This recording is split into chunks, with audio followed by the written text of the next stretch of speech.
Sindaco Balsamo, sono trascorsi 81 anni dallo sbarco alleato, io amo dire qui cominciò a finire la guerra e Licata ovviamente non dimentica.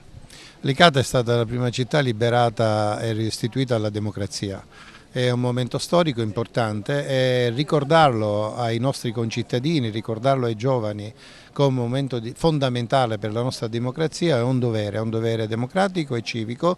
Sono felice che Liliana sia venuta appositamente dal Belgio per venirci a trovare ricordando questa ricorrenza, ma è venuta anche perché l'anno scorso si è creato veramente un legame bello, forte, tra i nostri ragazzi, tra la nostra popolazione e loro che sono stati presenti.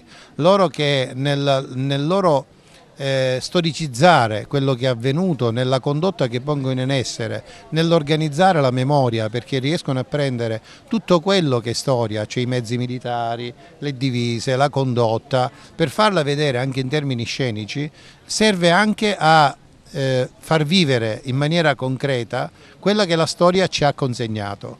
Quindi io sono felice per il legame che si è creato con il gruppo Giovani del B40 e sono felice della presenza di Liliana e porta con sé il nostro affetto e i nostri saluti a tutti gli amici che l'anno scorso ci hanno onorato di essere a Licata. Quest'anno è una manifestazione meno organizzata rispetto all'anno scorso, perché noi sappiamo tutti che in questo momento abbiamo problemi di altra natura come il problema dell'acqua che ci sta attanagliando e non poco perché c'è una siccità diffusa e quindi oggi noi adempiamo un dovere, ricordare ai nostri concittadini e a tutti il valore della democrazia e il valore della libertà. Grazie. Signora Di Franco, l'anno scorso siete venuti indossando gli abiti d'epoca e le auto, i mezzi d'epoca. Quest'anno la presenza per ricordare ancora una volta quanto fu importante lo sbarco in Sicilia del 10 luglio del 43.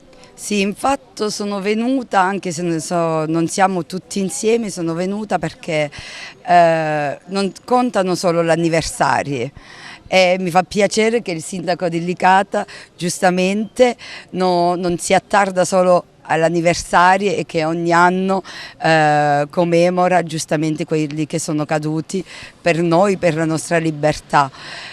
Qui oggi sono venuta perché siamo stati ben accolti dal sindaco, dal paese e come gli ho detto non contano solo gli anniversari, è per questo che ho tenuto a venire per fare capire che non è perché ne parliamo una volta sola che la guerra sì c'è stata ma c'è sempre. E giustamente questo ai nostri bambini, ai nostri figli, ai nostri nipoti non si deve fare dimenticare.